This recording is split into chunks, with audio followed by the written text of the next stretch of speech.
Hello दोस्तों, hi, welcome to wifi study live ISPCS। सब लोगों का बहुत बहुत स्वागत है मेरी क्लास में। समय आप लोगों को पता है कि इस टाइम में आप लोगों का आंसर राइटिंग रिव्यू हमारा चलता है। बहुत सारे बच्चे आंसर भेज रहे हैं। काफ़ी मुझे लगता है कि बच्चे इस पर काम कर रहे हैं और अच्छी खासी पॉपुलर हमारी चीज़ें चलने लगी हैं। और अच्छा लगता है कि जब आप लोग रेगुलर बेसिस पर अपने आंसर राइटिंग की बात करते हैं, अपने आंसर राइटिंग को लिखने की कोशिश करते हैं। तो आंसर राइटिंग को स्टार्ट करेंगे। सबसे पहले आप लोगों को पता है कि मेरे बारे में कई सालों से आप लोगों के साथ जुड़ा हुआ हूं। दूसरा, NCERT का बैच बहुत महत्वपूर्ण है, बहुत सारे बच्चे इससे जुड़े हुए हैं। तो अब तक जिन लोगों ने NCERT के बैच को एनरोल नहीं किया, इस बैच को एनरोल कर लें ताकि आप लोगों को चीज़ें को समझने का, जानने का, जीरो से पढ़ने का मौका मिले, आप लोग अपनी चीज़ों को बेहतर कर सकें।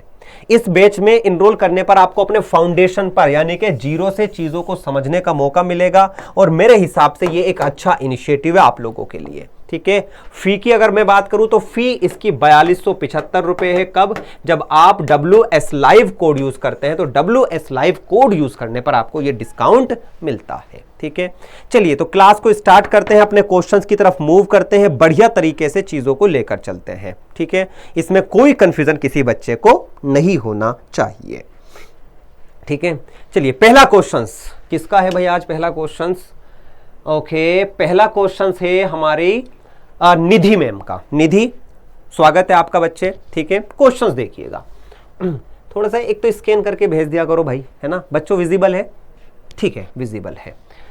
ऊपा, आप लोगों को पता है कि काफी समय से ये न्यूज में रहा है। ठीक है, और अनलॉफुल एक्टिविटीज को लेकर ऐसी कोई भी चीज जो समाज के खिलाफ या किसी भी कंटेक्स्ट में, तो उन पर ऊपा कानून को लेकर ये सवाल है।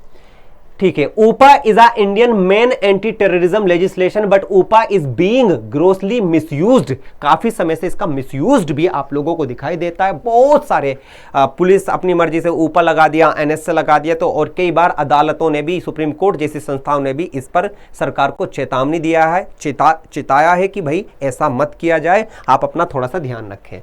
ठीक है, सबसे पहले इन्होंने इसे इंट्रोड्यूस किया है, ऊपा एक्टिविटीज प्रिवेंशन एक्ट अनलॉफुल। ठीक है, is a statutory act from in 1967 against the terrorism with the following provision. ठीक है, कोई दिक्कत नहीं है। थोड़ा सा इंट्रो को और लंबा लिखा जा सकता था, थोड़ा सा एक लाइन इसमें इंट्रोड्यूस किया जा सकता था। ठीक है, अब इस एक लाइन में वो क्या लिख सकते थे? ठीक है, आप इसमें आपके कॉन्स्टिट्यूशन के उस भाग में जिसमें ऊपा को आर्टिकल 22 के अंतर्गत मेंशन कर सकते थे कि अंडर द प्रिवेंटिव डिटेंशन, ठीक है, तो ऊपा कैन बी इम्पोज। तो या वहां पर हमारे संविधान के फंडामेंटल राइट में भी इसको रखा गया है। फंडामेंटल राइट के कंटेक्स्ट में आर्टिकल 22 में दिखाया गया है। ठीक है, एनी पर्सन और organisation can be declare as a terrorist if, ठीक है, it participate in such activities. Okay, it promotes such terrorist activities, punishment up to life imprisonment, even death penalty. बहुत बेसिक लिखा है बच्चे। ठीक है, बहुत बेसिक। क्वेश्चंस में कोई कमी नहीं है, क्वेश्चंस अच्छा है। ठीक है, लेकिन चीजों को आपने बेसिक तरीके से दिखाने की कोशिश की है, बेसिक तरीके से, तो थोड़ा सा इस पर ध्यान देना है। Nowadays UAPA is misused because of the following reason. Okay, broad definition of terrorism used nowadays for the suppression of opposition. अच्छा, ठीक है, suppression of opposition, potential to misuse against the civil liberties, could be used to target self and ethnic minorities. ठीक है, ethnic minorities, अच्छा ठीक है, religious, थोड़ा सा भाई ये शब्दों की बनावट पर ध्यान दे। यूपा need to be amended with the strict and vigilant approach। निधि, थोड़ा सा भी इसमें चीजों को देखो, ये जो आपने क्वेश्चंस लिखा है ये अंडरस्टैंडिंग बेस्ड है। अपने शब्दों में ही इस क्वेश्चंस को लिखने की कोशिश की, तब जबकि इस क्वेश्चंस को और बेहतर तरीके से लिखा जा सकता है। और अगर इस क्वेश्चंस को और बेहतर तरीके से हमें लिखना है तो इसमें कुछ एक्स्ट्री आपकी फ्रीडम ऑफ स्पीच या जो एक्सप्रेशन की चीजें हैं, फंडामेंटल राइट के साथ कनेक्ट करना है, अदालतों के कुछ फैसलों को इसमें आप जजमेंट को शामिल कर सकते हैं, सुप्रीम कोर्ट के वर्डिक्ट को इसमें शामिल किया जा सकता है। तो थोड़ा सा उस पहलू में भी चीजों को लिखने की कोशिश करनी है, थोड़ा सा उस पहलू में भी चीजों को दिखाना है। ठीक है, वैसे अच्छा है, अच्छा अटेम्प्ट है। पहली बार मैंने आपका क्वेश्चंस यहां पर रिव्यू किया है, तो ये क्वेश्चंस एक अच्छे क्वेश्चंस के तौर पर जाना जाएगा, बट थोड़ा सा इसमें चीजों को ठीक करने की आवश्यकता है। दूसरा क्वेश्चन है इंडिया और जापान के बायलेटरल कॉर्पोरेशन की, ठीक है, अच्छा संबंध है, मतलब आईआर का क्वेश्चन है, तो इसका मतलब इस क्वेश्चन में आपसे उम्मीद की जाती है कि आप दोनों के हिस्टोरिकल बैकग्राउंड को दिखाकर प्रेजेंट के और आगे क्या हो सकता है उसको रिप्रेजेंट करें।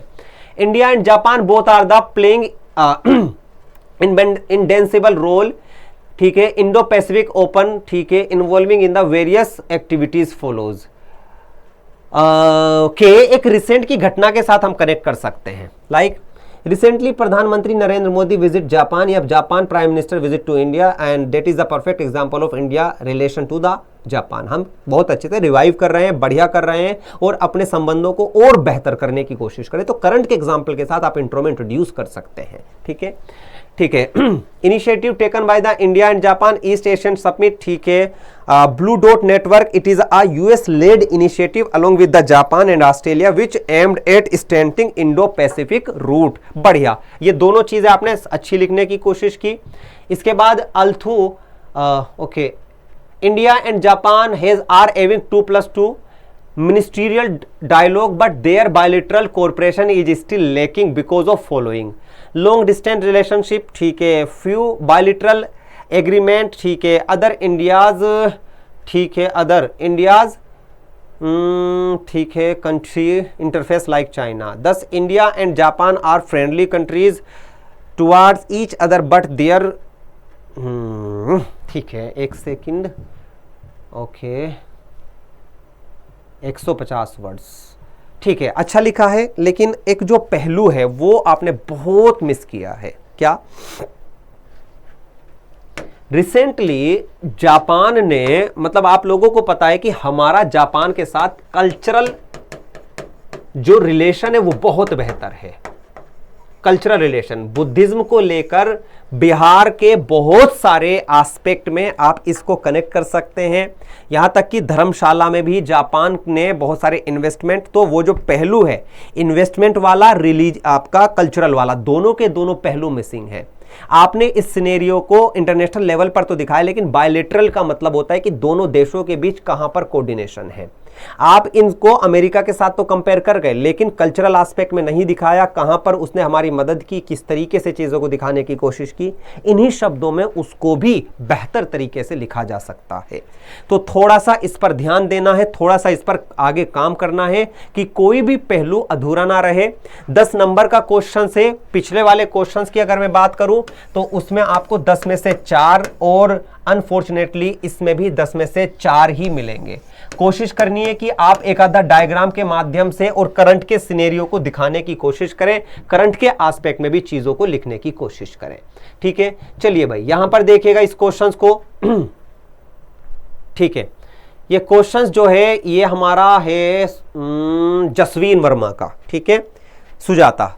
क्वेश्चन है सिंधु घाटी सभ्यता के पतन के मुख्य कारण। सिंधु घाटी सभ्यता का उदय 3300 ईस्वी से 1900 माना जाता है, परंतु ये सभ्यता मुख्यतः, ठीक है, होने कारण इसका नाम पड़ा। इसके प्रमुख केंद्र हड़प्पा, मोहनजोदारो, कालीबंगा, लोथल, राखीगढ़ी, धोलावीरा। बेहतरीन, बढ़िया है, बढ़िया, एकदम जो परफेक्ट इंट्रो होता है फैक्चुअल डिटेल के साथ इन्होंने इस क्वेश्चन को लिखने की कोशिश की, इस क्वेश्चन को बताने की कोशिश की। कोई दिक्कत इसमें नहीं होना चाहिए। तो बढ़िया लिखा है यहां पर, याद रखिएगा, ठीक है।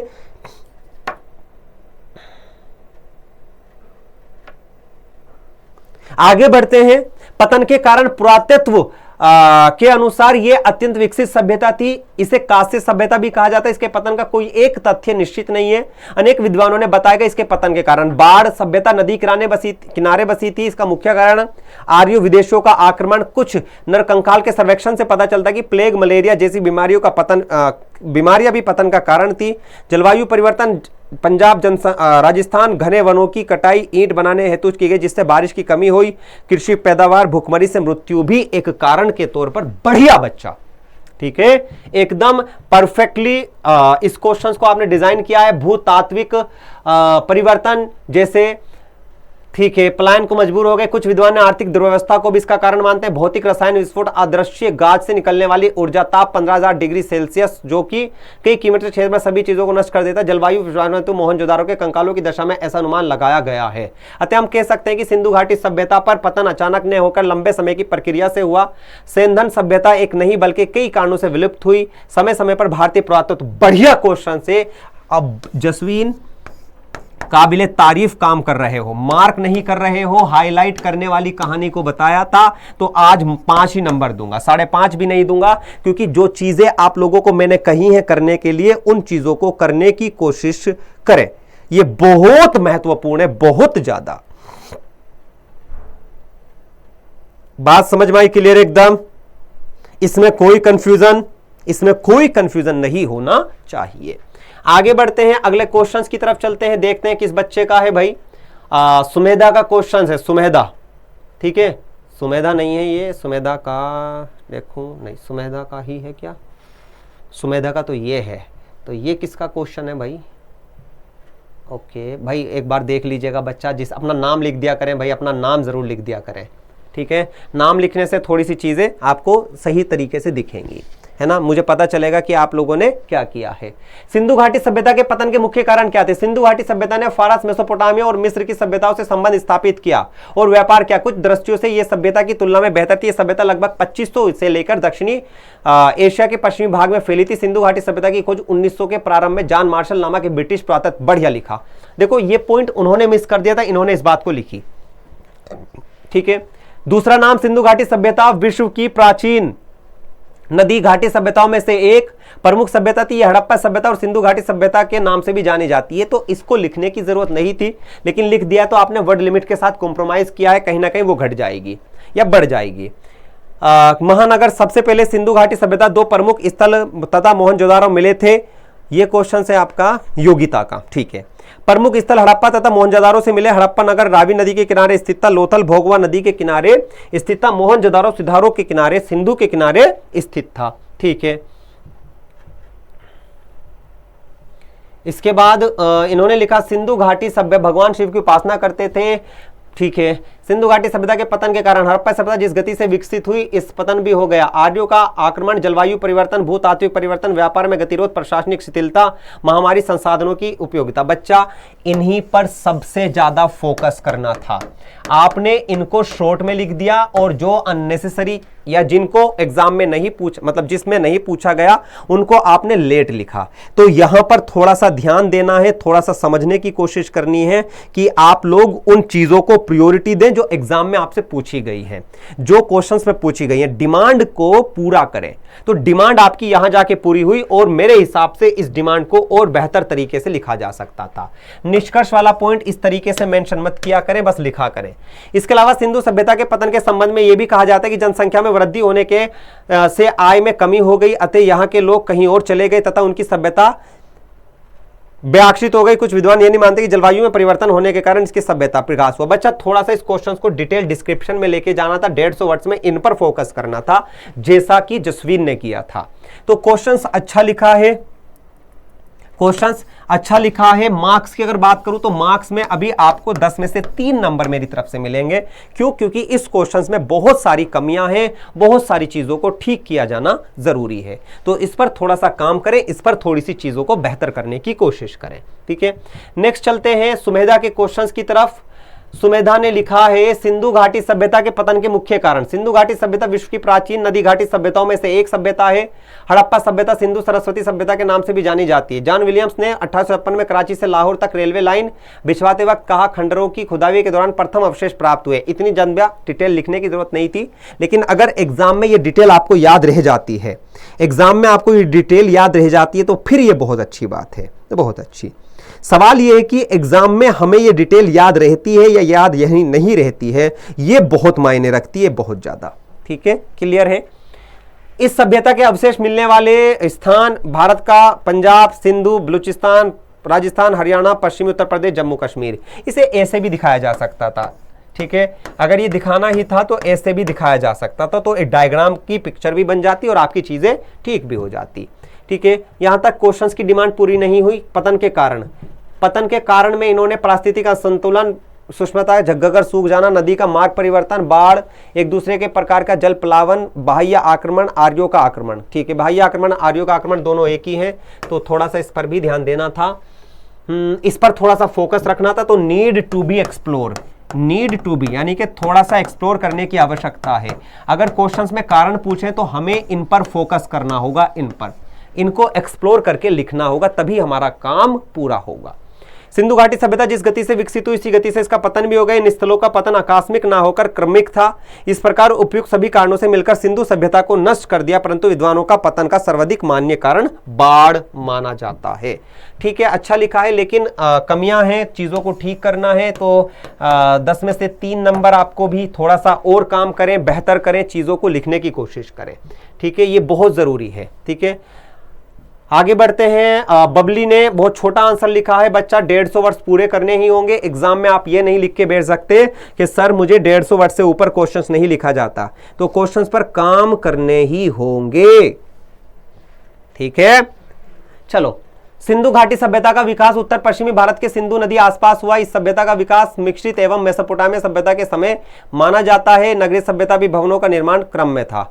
थोड़ा सा इस पर ध्यान ये देना है कि आपने कुछ ईयर भी मेंशन कर सकते थे, क्योंकि ईयर तो बेसिक है, ईयर को तो मेंशन किया जा सकता था। ठीक है, चलिए आगे बढ़ते हैं। सभ्यता के पतन के कारण आर्यों का आगमन, निरंतर बाढ़ों से नगर का नष्ट हो जाना, महामारी फैलना। महामारी की स्पेलिंग थोड़ी सी ध्यान दीजिए, कहां पर क्या करना है। जलवायु में परिवर्तन होना, सूखा पड़ना, इन कारणों की सभ्यता का पतन दिखता है। सिंधु सभ्यता का पतन हुआ, सभ्यता आज भी दिखती है। नगर नियोजन, भवनों के निर्माण, कृषि के क्षेत्र, सिंधु घाटी सभ्यता की खोज, दयाराम साहनी। बच्चा थोड़ा सा बहुत ज्यादा इसको सुधार करना है, नीड टू बी इम्प्रूव, बहुत ज्यादा, क्योंकि जब तक इंप्रूव नहीं करोगे तब तक चीजें ठीक नहीं होंगी, तब तक चीजें ठीक नहीं होंगी। ये बहुत मायने रखता है, बहुत ज्यादा। ठीक है, क्लियर है एकदम। चलिए आगे बढ़ते हैं, आगे बढ़ते हैं भाई। अगला क्वेश्चन है हमारा, ये कौन है भाई? ओके, ठीक है, ये क्वेश्चंस किसका है भाई? बड़ा अच्छा क्वेश्चंस लग रहा है ठीक है, कोई बात नहीं भाई, जिसका भी ये नाम लिख दिया करो। ठीक है, किसी भी सभ्यता की मूल विशेषताओं का अंत हो जाना ही पतन है। ऐसे सिंधु सभ्यता के कुछ बदलाव किए गए, जैसे पतली विभाजक दीवारों से घरों का आंगन विभाजन करना, पक्की ईंटों के स्थान पर कच्ची ईंटों का प्रयोग। इस सभ्यता के थोड़े बोड़े बदलाव ने इसे पतन की ओर अग्रसर किया। नहीं, इतना इफेक्टिव नहीं है भाई, इतना इफेक्टिव इंट्रो नहीं है। इंट्रो को बेहतर तरीके से इंट्रोडक्शन के कंटेक्स्ट में लिखना है। सिंधु सभ्यता की पतन के कारण आकस्मिक पतन, क्रमिक पतन। आकस्मिक पतन किसी सभ्यता का अचानक किसी घटना से पतन हो जाना। बाढ़, बाह्य, महामारी, भौतिक। ठीक है, सूखा, जलवायु परिवर्तन, दोनों एक ही चीज है। भूतात्विक परिवर्तन, विदेशी व्यापार में रुकावट, साधनों का अत्यधिक उपयोग, प्रशासनिक फेरबदल। सिंधु घाटी सभ्यता के पतन की सामाजिक, आर्थिक, व्यवहारिक, राजनीतिक, संस्कृत रूप से अनेक तत्व उत्तरदायी थे। अलग अलग विद्वानों ने अलग अलग मत दिया, जैसे कि जलवायु में परिवर्तन के कारण यह सभ्यता नष्ट हो गई। आरएल स्टाइन, प्रशासनिक फेरबदल, जॉन मार्शल का भी मत था। इसलिए इस सभ्यता का पतन कोई एक कारण नहीं था। बच्चा, क्वेश्चंस में इंफॉर्मेशन तो है, लेकिन जिस तरीके से इंफॉर्मेशन को दिखानी है वो कहीं ना कहीं मिसिंग है। थोड़ा सा इस पर काम करना है, इंफॉर्मेशन को तरीके से दिखाने की कोशिश करनी है, ताकि आप इसे बेहतर तरीके से रिप्रेजेंट कर सको, बेहतर तरीके से इसको दिखा सको। ये बहुत मायने रखती है, बहुत ज्यादा। ठीक है, क्वेश्चन अच्छा है, लेकिन थोड़ा सा आप एक बार जसवीन वर्मा का क्वेश्चन देखिएगा। जसवीन वर्मा के क्वेश्चन से आपको कुछ चीजें समझ आ जाएंगी। चलिए भाई, ये देखिएगा, पूजा हमेशा से अच्छा लिख रही है बच्चा। ठीक है, देख लेते हैं इनके क्वेश्चंस में क्या लिखा है। Indus valley civilisation started decline from about 1900 BC, changes in the climate, decline of the trade with Mesopotamia, ठीक है, flooding and the river, ठीक है, decline of Indus Valley civilization, climate change, deforestation, extreme flooding, river shifting, ठीक है, eastward moving monsoon, ठीक है, बढ़िया है दोनों कारण। Trade with Egypt and Mesopotamia would be have suffered as a result of the diminished, यानी कि खत्म हो जाना प्रोडक्ट पुट बाय रफली 1700 BC। Most of the town of Indus valley civilization had been abandoned, खत्म हो गए थे, बर्बाद हो गए थे। ठीक है, ओके, यहीं तक इन्होंने सारी बातों को लिखा। आगे थ्योरी ऑफ डिक्लाइन, कुछ डिक्लाइन, आर्यन इन्वेजन, शिफ्टिंग, बहुत बढ़िया, national, okay, climate change, ecological, ठीक है, decline of the trade, the fall of the commerce with the Mesopotamia according to Shereen Ratnagar, ठीक है। However whether this commerce was extremely important in Harappan is questions hence it could not be have been role of there, ठीक है। The communities in the foothills eventually declined as well. Some scholars believed that the drying of Saraswati river which began the approximately 1900 BC was primarily cause of the climate change. Whole other believe that the large flood hit the area. बढ़िया, बहुत अच्छा लिखा भाई, काबिले तारीफ, ठीक है। बहुत सारी चीज़ों को बेहतर तरीके से डायग्राम की फॉर्म में भी चीज़ों को लिखने की कोशिश की। मेरी तरफ से मैक्सिमम नंबर मैंने आपको दिए हैं, मैक्सिमम।